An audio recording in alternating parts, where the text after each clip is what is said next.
సంతోషం TV news కి స్వాగతం. వార్తల ముందుగా ముఖ్యాంశాలు. మండలంలోని కాగిత వలస పోలింగ్ కేంద్రాన్ని తనిఖీ చేసిన జిల్లా కలెక్టర్ నాగలక్ష్మి. మేమంతా సిద్ధం పేరుతో బస్సు యాత్రతో జనంలోకి సీఎం జగన్. వైఎస్ఆర్సీపీ ప్రధాన కార్యదర్శి తలసిల రఘురాం వెల్లడి. నెల్లిమల నియోజకవర్గంలో 3వ రోజు జోరుగా ఎన్నికల ప్రచారం. పూసపాటిరేగ మండలం సిహెచ్ అగ్రహారం మరియు పోరం గ్రామంలో ఎన్నికల ప్రచార కార్యక్రమం. వైఎస్ఆర్ కాంగ్రెస్ పార్టీ రాష్ట్ర కార్యదర్శిగా నియమితులైన గౌరవనీయులు శ్రీ కెవి సూర్యనారాయణరాజు ఈ రోజు చీపురుపల్లి వైఎస్ఆర్ కాంగ్రెస్ పార్టీ కార్యాలయంలో నియోజకవర్గంలో గల 4 మండల నాయకులు దుస్సాల్వ కప్పి ఘనంగా సత్కరించి అభినందనలు వారికి తెలియజేశారు.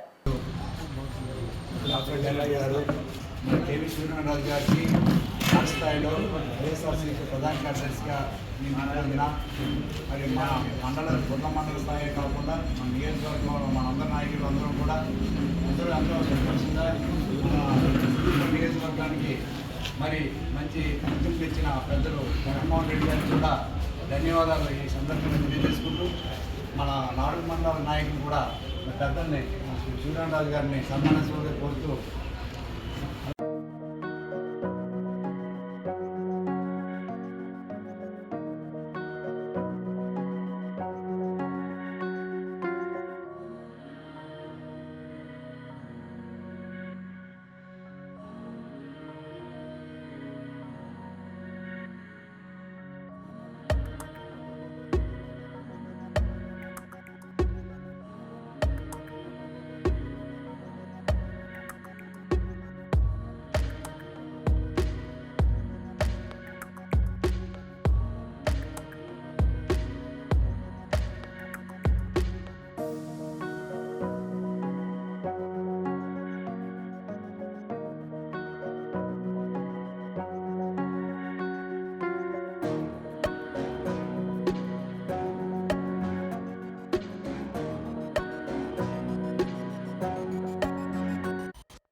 ఏఐఎఫ్టీయు నూతన రాష్ట్ర అధ్యక్షులుగా గణేష్ పండా ఎన్నిక. ఇటీవల రాష్ట్ర అధ్యక్షులు అయిన పెద్దన్న మరణించారు. కావున ఉత్తరాంధ్ర జిల్లాలో పలు కార్మిక సంఘాలకు సారథ్యం వహిస్తున్న ఇప్పటివరకు రాష్ట్ర ఉపాధ్యక్షులుగా ఉన్న కామ్రేడ్ గణేష్ పండను ఏఐఎఫ్టీయు నూతన రాష్ట్ర అధ్యక్షులుగా కార్యవర్గం ఏకగ్రీవంగా ఎన్నుకుంది అని తెలియజేస్తూ ఉన్నామని సంస్థ ఢిల్లీ రైతు పోరాట సమేతంగా 3 వ్యతిరేక వ్యవసాయ చట్టాలను వెనక్కి తీసుకున్నట్లుగా ప్రకటించిన ప్రధానమంత్రి మోదీ రైతాంగానికి వాగ్దానం చేసి పంటలకు కనీస మద్దతు ధర ఎంఎస్పీను గ్యారంటీ చేస్తూ నేటికి చట్టం చేయని కారణంగానే రైతాంగం ఆందోళన చేయవలసి వచ్చింది. ఆ రైతు ఉద్యమం చేసిన వారిని నిర్బంధించి రైతు మరణాలకు కారణమైన కేంద్ర ప్రభుత్వం నిరంకుశ వైఖరిని ఖండిస్తున్నాం.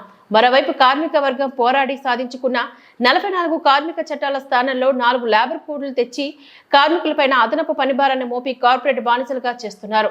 అలాగే ధరల పన్నులు భారాలు ఉంచుతున్నారు. కానీ కార్మిక వేతనాలు మాత్రం పెరగడం లేదు. కార్మిక రైతు వ్యతిరేక విధానాలను అనుసరిస్తూ దేశ సంపదలను స్వదేశ విదేశాలను కార్పొరేట్లకు దోచిపెడుతూ మతోన్మాదాన్ని ప్రేరేపించి ప్రజల మధ్య విద్వేషాలు రగిలిస్తున్న బీజేపీని దానితో అంటకాగుతున్న వ్యతిరేక శక్తులను రాబోయే ఎన్నికల్లో ఓడించమని ఏఐటీయూఎఫ్ పిలుపునిచ్చింది. నేను ఏఐఎఫ్టీయు రాష్ట్ర కార్యదర్శిని. మా సంస్థ కార్మిక వర్గ హక్కుల కోసం ఈ దేశంలో ప్రస్తుతం ఉన్న దోపిడీ వ్యవస్థని నిర్మూలించి కార్మిక కర్షక రాజ్యాన్ని నెలకొల్పాలనే ఆశయంతో దేశంలో సాగుతున్న భూస్వామ్య దోపిడీ పీడలకు వ్యతిరేకంగా, అట్లాగే సామ్రాజ్యవాద దోపిడీ పీడలకు వ్యతిరేకంగా మొత్తం కార్మిక వర్గాన్ని ఐక్యం చేసి ఈ దేశంలో కొత్త వ్యవస్థని స్థాపించడం కోసం నడుస్తూ ఉన్నటువంటి ఉద్యమానికి ప్రాతినిధ్యం వహిస్తున్న సంస్థ మాది. 2017లో మేము విశాఖపట్నంలో కాన్ఫరెన్స్ జరుపుకొని ఆ కాన్ఫరెన్స్లో కార్యవర్గాన్ని కమిటీని ఎన్నిక చేసుకున్నాం. ఆ కమిటీకి ఎన్నిక కాబట్టి పెద్దన్న గారు ఇటీవల జనవరిలోనే అనారోగ్యంతో మరణించారు. అందువల్ల నిన్న ఆయన సంస్మరణ సభని మేము పూసపాటిరేగ మైలాన్ స్టాఫ్ యూనియన్ ఆఫీసులో జరిపాము. ఆ సందర్భంగానే మా రాష్ట్ర కార్యవర్గం కూడా జరిగింది. ఆ కార్యవర్గంలో నూతన అధ్యక్షులుగా ఇప్పటిదాకా ఉపాధ్యక్షులుగా పనిచేస్తున్న కామ్రేడ్ గణేష్ పండా గారిని ఎన్నిక చేయడం జరిగింది. ఆయన ఈ ఏరియాలో మైలాన్లో కానీ విజయనగరం బయోటెక్లో కానీ అట్లాగే తాగరవలస కొత్త వలస జూట్ మిల్లు యూనియన్కి సంబంధించిన దీనిలో వీటన్నిటికీ వాయిస్ చేస్తున్నది కామ్రేడ్. ఈ ఉత్తరాంధ్ర జిల్లాలకు సంబంధించిన ట్రేడ్ యూనియన్ మూవ్మెంట్ మొత్తాన్ని చూస్తూ ఉండండి. ఆయన్ని మా నూతన అధ్యక్షుడిగా ఎన్నుకోవడం జరిగింది. ఇది వన్ థింగ్. రెండోది, ఇప్పుడు ఎన్నికలు రాబోతూ ఉన్నాయి. ఈ ఎన్నికల సందర్భంగా కార్మిక వర్గానికి మేము ఏం పిలిపించాలని కూడా చర్చ జరిగింది. మొత్తంగా దేశంలో రైతాంగ ఉద్యమం చాలా తీవ్ర స్థాయిలో జరిగింది. ఆ జరిగిన సందర్భంగా నరేంద్ర మోడీ గారు క్షమాపణ చెప్పి నేను ఆ చట్టాలు వెనక్కి తీసుకుంటానని చెప్పారు. అయితే రైతులకి కనీస గిట్టుబాటు ధర, అంటే మేము గిట్టుబాటు ధర అడుగుతూ ఉన్నాం, వాళ్ళు కనీస మద్దతు ధర అని ఎంఎస్పీ అని చెప్పి చెబుతూ ఉన్నారు. ఆ ఎంఎస్పీనైనా గ్యారంటీ చేస్తూ మీరు చట్టం చేయండి అనేది రైతుల డిమాండ్. మీరు విత్డ్రా చేస్తున్నామని ప్రకటించారు కానీ కొత్త చట్టం ఏది అని అడుగుతున్నారు. అయితే ఇన్నేళ్ళు అయినప్పటికీ కూడా ఆ చట్టాన్ని చేయడానికి మాత్రం పాలకులు పూనుకోలేదు. పూనుకోని కారణంగానే మళ్ళీ మొన్న ఢిల్లీని చుట్టుముట్టడం కోసం చెప్పి రైతాంగం వస్తే వాళ్ళ మీద టీయర్ గ్యాసు, రబ్బర్ బుల్లెట్లు అవి ఇవి ప్రయోగించి మళ్ళీ రైతులు బలిగొన్నారు. ఈ కేంద్ర ప్రభుత్వ వైఖరిని మేము తీవ్రంగా మా కార్యవర్గం నిరసించింది. అట్లాగే కార్మిక వర్గం ఎప్పుడో పోరాడి సాధించుకునే హక్కుల్ని కూడా ఈరోజు హరించడానికి 4 లేబర్ కోడ్లు అనే పేరుతోటి కొత్త చట్టాలని బీజేపీ గవర్నమెంట్ తెచ్చింది, పార్లమెంట్లో చేసింది. అవన్నీ రాష్ట్రాల్లో రేపు పొద్దున అంగీకారానికి వస్తే అమల్లోకి వస్తాయి. 8 గంటల పనిదినాన్ని ఈరోజు 12 గంటల పనిదినంగా చేయడానికి చట్టబద్ధత కల్పిస్తున్నారు. కార్మిక వర్గం ఏ హక్కుల్ని ఎప్పుడు తీసేసినప్పటికీ కూడా, అంతకుముందు ఫ్యాక్టరీలు ఎప్పుడేటప్పుడు తీసేయకుండా చట్టాలు అడ్డం పడాయి. ఈరోజు చేసిన చట్టాల ప్రకారం యాజమాన్యం ఏ రోజైనా పీకేయచ్చు. వర్గం గతంలో ఆ ఫ్యాక్టరీలోనో లేదా ప్రభుత్వ రంగంలోనో ఎక్కడైనా కానీ రెగ్యులర్ ఎంప్లాయ్మెంట్, శాశ్వతమైన ఉద్యోగం అనేటి భావనే ఉండేది. ఇప్పుడు కాంట్రాక్ట్ సిస్టంలోకి అది కూడా తీసేసి అవుట్సోర్సింగ్ దాంట్లోకి వచ్చేసారు. లేబర్ కాంట్రాక్టులు ప్రతి చోట తయారయ్యారు. అది ప్రభుత్వ రంగంలోనే ప్రభుత్వమే దారి చూపించింది. ప్రైవేట్ రంగం అంతా కూడా ఆ రకమైన దానికి వచ్చి కార్మిక వర్గానికి ఏ ఉద్యోగ భద్రత లేకుండా చేశారు. పెన్షన్ లేదు, గ్రాట్యుటీ లేదు, ఏ రకమైనటువంటి గతంలో పోట్లాడి సాధించుకునేటువంటి వాటన్నింటి కూడా వెనక్కి తీసుకుంటున్నట్టు పరిస్థితుంది. అందువల్ల ఈ ఎన్నికల సందర్భంలో మేము నిరంకుశమైనటువంటి బీజేపీ ఈ రైతాంగ కార్మిక డిమాండ్లే కాకుండా మధ్యతరగతి వర్గాల మీద పడుతూ ఉన్న ధరల భారాన్ని, మిగిలిన వాటిని కూడా డైవర్ట్ చేయడం కోసం, మౌలికమైన సమస్యల నుంచి పక్కదారి పెట్టడం కోసం అదేమిటంటే మత్తత్వాన్ని పెంచుకొనిస్తుంది. తాజాగా 4 రోజుల క్రితమే సిఐ అని రూల్స్ని ఫ్రేమ్ చేసి ప్రకటించింది. దానికి ఏమిటి, ఆఫ్ఘనిస్తాన్ నుంచి, పాకిస్తాన్ నుంచి, బంగ్లాదేశ్ నుంచి ఈ దేశంలోకి వలస వచ్చే ముస్లిమేతర ప్రజలందరికీ పౌరసత్వం ఇస్తారట, ముస్లింలకు మాత్రమే ఇవ్వరు. ఇదేమిటి చట్టం, ఇది వివక్షతో కూడింది కాదా అన్నది మా ప్రశ్న. అందువల్ల బీజేపీ హిందూ మతోన్మాదాన్ని పెంచి, ప్రజల మధ్య వైరుధ్యాలను పెంచి, మత ద్వేషాభివృల్ని రగిల్చి ఆ చిచ్చులో నుంచి గెలవాలని ప్రయత్నం చేస్తూ ఉంది. అందుకని మేము బీజేపీని దానితో చట్టపట్టాలు వేసుకున్నటువంటి శక్తులన్నింటినీ కూడా ఈ ఎన్నికల్లో ఓడించమని చెప్పి పిలిపించాం. ఆ రకంగా ప్రజలు తమ చైతన్యంతో ఓటు చేసి బీజేపీని ఓడించి తద్వారా తమ హక్కులను రక్షించుకోవాల్సిందిగా ఏఎఫ్టీయూ రాష్ట్ర కార్యాలయం పిలుపునిచ్చింది. చెప్పండి. నేను నిన్న మన రాష్ట్ర కమిటీలో ఏఐటీ రాష్ట్ర ఉప అధ్యక్షుడిగా ఎన్నికవడం జరిగింది. అయితే ప్రధానంగా మన ఉత్తరాంధ్రలో అగ్రికల్చర్ బేస్డ్ ఇండస్ట్రీ నుంచి మొత్తంగా క్లోజ్ అయిపోయింది. గతంలో కూడా ప్రభుత్వం ఎవరైతే ఓటు వచ్చినప్పుడు లాస్ట్ టైం 2019లో కూడా ప్రధానంగా జూట్ మిల్లో మొత్తంగా సుమారు 30,000 మంది కార్మికులు పనిచేస్తున్నారు. ఈరోజు విజయనగరం కానీ శ్రీకాకుళం జిల్లాలో ఉన్న జూట్ మిల్లు అన్నీ మూతపడింది. దాని పొలంలో కార్మికులందరూ రోడ్డు మీద పడ్డారు. 2 పక్కనే పంట పొలం కూడా గిట్టుబాటు ధర లేనప్పుడు రైతులు ఏడ్ చేయాలి అర్థం లేకుండా ఈ 3 జిల్లాల నుంచి ఎక్కువ మంది వలస పోతున్నారు. ఈ వలసతో బ్రతుకున్నారు తప్ప ఎక్కడే ఎక్స్చేంజ్ కూడా వలసలు మొత్తం కనిపిస్తున్నారు. 3ది ఏంటంటే ప్రభుత్వాలు తీసుకొచ్చి గతంలో మనం సాధించిన హక్కులన్నీ ఇప్పుడు నరేంద్ర మోడీ ప్రభుత్వం మొత్తం 4 కోడు అనే పేరు పెట్టి మొత్తం రద్దు చేశారు. ఆ రోడ్లో ప్రధానంగా ఏంటంటే రేపు 15,000 నుంచి ఎవరు జీతం తీసుకొస్తే వాళ్ళు కార్మికులు కాదు. కార్మికులు లేనప్పుడు వాళ్ళకి ఏ హక్కులు కూడా ఉండదు. ఇప్పుడు ఉన్న హక్కులు అన్నీ మొత్తం రద్దు అయిపోద్ది. అంతటా నరేంద్ర మోడీ ప్రభుత్వం చేస్తుంది. ఈ భౌతిక పరిస్థితుల్లో ఏదో మనకి 100 సంవత్సరాల పాటు యూనియన్ పెట్టి ఏదో కార్మికులకి ఆర్థికపరమైన డిమాండ్లు మనం కొట్టుకుపడుతున్నాం. దాంతో భారతదేశం విముక్తి పొందరు. అందుకోసమే ప్రధానంగా ఉన్న మిత్రులు రైతులతో కలిసి నూతన దేశ వ్యవస్థ కోసం పోరాడాలని చెప్పేసి మా ఏపీ పిలిపిస్తుంది. ఈ రోజు పార్టీ కార్యాలయం అశోక్ గారి బంగ్లాలో విజయనగరం నియోజకవర్గ పార్టీ నాయకులు పత్రికా సమావేశం నిర్వహించారు. ఈ సందర్భంగా ఆయన మాట్లాడుతూ ప్రజా సమస్యల పరిష్కారం కోసం నిర్వహించే స్పందన గ్రీవెన్సెస్ సెల్ను ఎప్పట్లానే నిర్వహించాలని, ప్రజలు వారి సమస్యల కోసం విన్నవించడానికి అవకాశం కల్పించాలని డిమాండ్ చేసిన నాయకులు వైకాపా ప్రభుత్వ కాలంలో అనేక ప్రజా సమస్యల పరిష్కారం కోసం ఎన్నో వినతులను స్పందనలో విజయనగరం తెలుగుదేశం పార్టీ నాయకులు సమర్పించడం జరిగిందని, ముఖ్యమంత్రి హోదాలో ఉన్న జగన్ అరగంటలో స్పందన సమస్యలు పరిష్కరించాలని చెబుతారు. కానీ నేటి వరకు సదరు సమస్యలు పరిష్కారం కాలేదని ఈ సందర్భంగా తెలియజేసిన తెదేపా నాయకులు తదితరులు పెట్టాం. ముఖ్యంగా ప్రజా సమస్యల మీద ప్రభుత్వం ప్రతి సోమవారం కూడా స్పందన కార్యక్రమం పెట్టి అక్కడ ప్రజలకి ఉన్న ఇబ్బందుల్ని అన్నీ కూడా చెప్పుకోవచ్చు అని చెప్పేసి కార్యక్రమం మొదటి నుంచి తెలుగుదేశం పార్టీ గ్రీవెన్స్ సెల్ నుంచి కూడా జరుగుతుంది. అయితే ఈ మధ్యకాలంలో మేము అపోజిషన్కి వచ్చిన తర్వాత ప్రతి వారం కూడా మా మిత్రులందరం కూడా వెళ్ళి ప్రజా సమస్యల మీద లేవనెత్తడం, వాళ్ళకి రిటర్న్గా మేమంతా కూడా అక్కడ ఇవ్వడం జరుగుతుంది.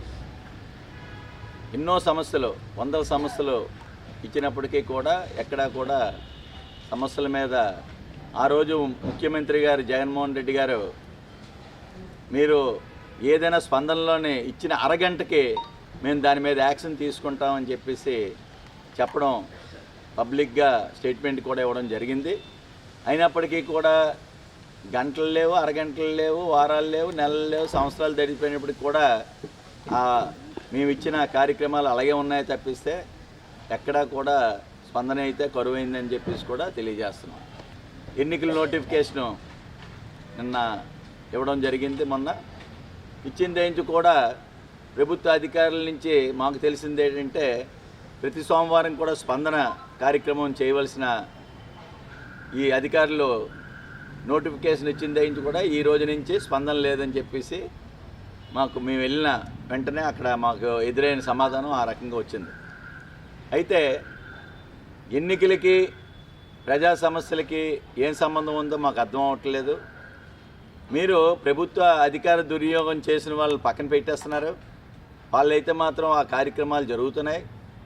పేదవాడు ఆడి సమస్య మీద, ఆడుకునే ఇబ్బంది మీద ప్రతి సోమవారం కూడా కలెక్టర్ ఆఫీస్కి వచ్చి స్పందనలో చెప్పుకోవాల్సిన ఆ కార్యక్రమాన్ని ఆపడం అనేది కరెక్ట్ కాదని చెప్పేసి మా తాలూకా మాట. ఎందుకంటే నిరంతరం పేదవాడు ఆ వారంలో సోమవారం వచ్చి ఏదో విషయాల మీద అతనికి జరిగిన అన్యాయం మీద కానీ ఆ ప్రాంతం మీద కానీ ఏదో చెప్తుంటారు. మేము కూడా వెళ్ళి చాలా కార్యక్రమాల మీద మేము ఎప్పుడు కూడా స్పందనలో ఇవ్వడం కూడా జరుగుతుంది. రీసెంట్గా ఈరోజు మేము ఇద్దాం అనుకున్న సమస్యలు కూడా ముఖ్యంగా చూస్తే ఇక్కడ జమునారాయణపురం దగ్గర 24 ఎకరాలు పేదలకు పట్టాలు ఇస్తామని చెప్పి ఈ వైకాపా ప్రభుత్వం సుమారు 1000 కుటుంబాలకి పట్టాలు ఇస్తామని చెప్పిన పరిస్థితిలో ఆ ల్యాండ్ క్లారిటీ లేకుండా ఆ పట్టాలు కూడా డూప్లికేట్ పట్టాలే అనుకుంటున్నాం. ఎందుకంటే ల్యాండ్ క్లారిటీ, సర్వే నెంబరు, పట్టా నెంబరు క్లియర్గా ఆ ఎంఆర్ఓ తోటి మనం ముద్ర వేసి అది ల్యాండ్ కూడా క్లియరెన్స్ అయిన తర్వాత ఇస్తేనే దానికి కరెక్ట్గా జరుగుతుంది. కానీ వేరేమా చూసి అక్కడ లబ్ధిదారులు ఎంక్వైరీ చేస్తే ఆ ల్యాండ్ అంతా కూడా ఏవో 4-5 పేర్లు వచ్చాయి. వాళ్ళ పేరు మీద ఉన్నదట, వాళ్ళు కోర్టుకు కూడా వెళ్ళడం జరిగిందని చెప్పేసి కూడా చెప్పుకుంటున్నారు. తెలుగుదేశం ఎన్నికలు వస్తున్నాయి. రేపు మనకి మే 13వ తారీఖున మన ఆంధ్రప్రదేశ్కి మొత్తం 7 విడతల్లో ఎన్నికల దేశం అంతా అవుతుంది. మనకి 4వ విడతలో పడ్డది. మే 13వ తారీఖున మనకి ఎన్నికలు జరుగుతున్నాయి. ఈ ఎన్నికల్లో కేవలం చంద్రబాబు నాయుడు గారు కానీ, పవన్ కళ్యాణ్ గారు కానీ, అలాగే మోడీ గారు కానీ మొన్న పెద్ద మీటింగు చిలకలూరుపేటలో నిన్న అయింది. ఆ మీటింగ్లో కూడా చాలా క్లియర్గా చెప్పడం జరిగింది. అంతకుముందు కూడా చెప్పడం జరిగింది. ఇది కేవలం తెలుగుదేశం పార్టీ కోసం, లేకపోతే బీజేపీ పార్టీ కోసం, జనసేన పార్టీ కోసం ఈ పొత్తులు కలలేదు.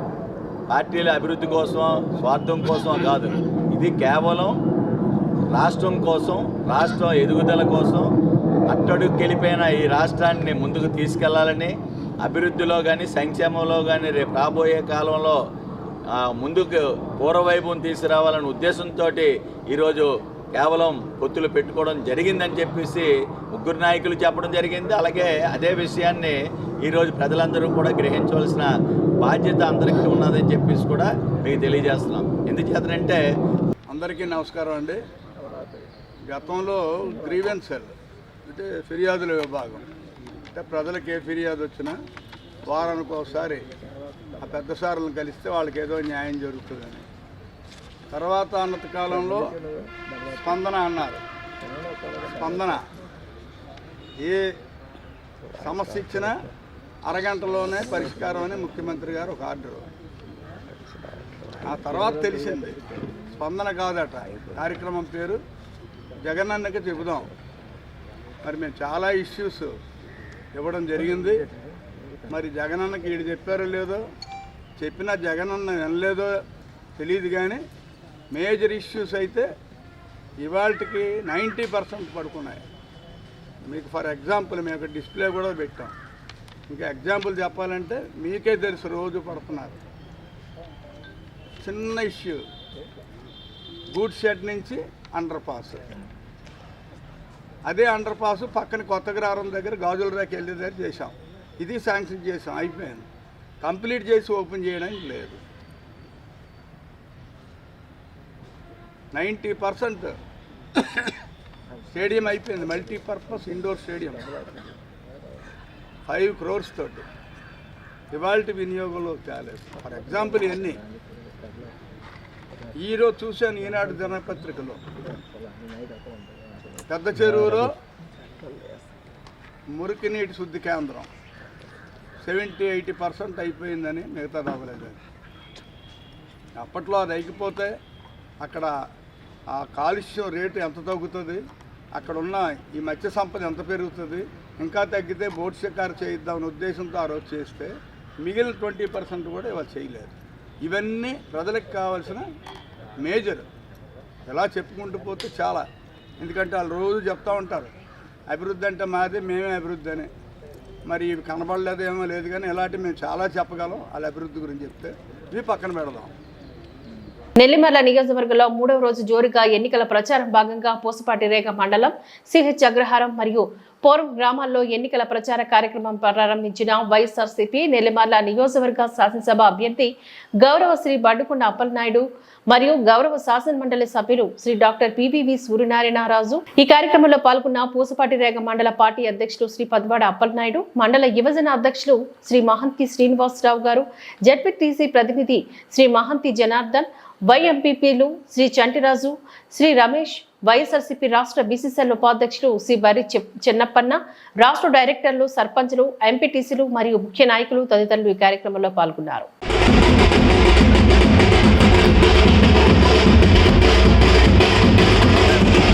ప్రతిరోజు ఓ జిల్లాలో బస్సు యాత్ర, ఓ బహిరంగ సభ, దాదాపు నెలపాటు జనంలోనే ఉండనున్న సీఎం జగన్. 4 సిద్ధం సభలు జరిగిన జిల్లాలు మినహా ప్రతి జిల్లాకు జగన్ బస్సు యాత్ర, సభలపైన పూర్తి వివరాలు రేపు వెల్లడి. మినహాయించి మిగతా పార్లమెంట్ నియోజకవర్గాల్లో ప్రతి నియోజకవర్గంలో ప్రతిరోజు ఒక బహిరంగ సభ, ఒక పార్లమెంట్ స్థాయిలో ఒక బహిరంగ సభ జరిగే విధంగా ఇప్పటికి ప్రణాళిక రూపొందించుకోవడం జరిగింది. ఈ నెల రోజులు కూడా ఈ సభలు జరిగినన్ని రోజులు జగన్మోహన్ రెడ్డి గారు ఇంటి దగ్గర బయలుదేరిన తర్వాత పూర్తిగా ప్రజల్లోనే మమేకమై, ప్రజల్లోనే రోజు అక్కడే రాత్రి బస కూడా అక్కడే ఉంటుంది. పూర్తి స్థాయిలో ఆయనకి ప్రజలకు అందుబాటులో ఉండే విధంగా ప్రతి పార్లమెంట్ నియోజకవర్గంలో అక్కడున్న మేధావులు, స్థానికులందరితో కూడా ఒక ఇంటరాక్షన్ కూడా ప్రతిరోజు జరుగుతుంది. ప్రతిరోజు సాయంత్రం పూట ఒక బహిరంగ సభ, అట్లా అనేక ఈ రకంగా ప్రజలందరిలో కూడా ఆయన మమేకమై ప్రతి ఒక్క ప్రజల అభిప్రాయాలను తెలుసుకోవటం, రాబోయే రోజుల్లో జరిగే పరిపాలనలో ఈ అభిప్రాయాలన్నీ మేళవింపు చేసే విధంగా ఈ ప్రణాళికను రూపొందించుకోవడం జరిగింది. రేపు దీనికి సంబంధించిన పూర్తి స్థాయి ప్రణాళికనంతా కూడా రేపు పొద్దున్న షెడ్యూల్ని మీకు ఇస్తాం, డేటు అన్ని కూడా. ఎందుకంటే 26-27 తేదీల్లో ఉంటుంది బహుశా. దానికి సంబంధించిన పూర్తి స్థాయి షెడ్యూల్, మొదటి 4-5 రోజుల షెడ్యూల్ని కూడా రేపు రిలీజ్ చేస్తాం. లేదు 175కి సంబంధం లేదు. ఇది ప్రతి పార్లమెంట్ నియోజకవర్గంలో ఒక బహిరంగ సభ జరిగే విధంగా రూపొందించాం. మళ్ళీ చెప్తున్నా, మొన్న జరిగిన 4 సిద్ధం బహిరంగ సభలు ఆ జిల్లాలను మినహాయించి మిగతా 21 బహిరంగ సభలు నిర్వహించారు. విజయనగరం జిల్లా రేగడి ఆముదాల వలస మండలంలోని కాగిత వలస పోలింగ్ కేంద్రాన్ని జిల్లా కలెక్టర్ నాగలక్ష్మి సోమవారం తనిఖీ చేశారు. జిల్లా పరిషత్ ఉన్నత పాఠశాలలో ఉన్న ఈ పోలింగ్ కేంద్రంలో కనీస వసతులను తనిఖీ చేశారు. అక్కడి ఓటర్ల సంఖ్య, ఇతర సమస్యలపై ఆరా తీశారు. ఓటర్లకు పోలింగ్ రోజు ఎండ తగలకుండా టెంట్లు ఏర్పాటు చేయాలని ఆదేశించారు. ప్రహారీ గోడ లేని పోలింగ్ బూత్లకు చుట్టూ బారికేడ్లను ఏర్పాటు చేయాలని సూచించారు. ప్రతి పోలింగ్ కేంద్రంలో త్రాగునీరు, విద్యుత్ సౌకర్యం, నేమ్ బోర్డులు, మరుగుదొడ్లు, ర్యాంపులు తప్పనిసరిగా ఉండాలని స్పష్టం చేశారు. ఈ తనిఖీలో జిల్లా SP Deepika, assistant collector Venkata Trivinag, RDO B Shanti, నియోజకవర్గ ఆర్ఓ జోసెఫ్, తహసీల్దార్ జె రాములమ్మ, ఇతర అధికారులు, సిబ్బంది ఉన్నారు.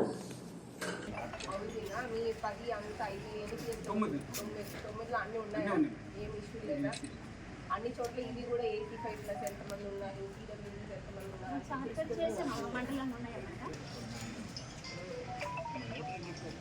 85 అబౌవ్ 238, ఇదేమో 1000. అన్ని లిస్టు ప్రతి చేసుకుని ప్రతి బియ్యం దగ్గర కూడా మన మండలానికి రేగడి వచ్చినప్పుడు వాటర్, టాయిలెట్ అన్నీ కూడా బాగుంటాయి.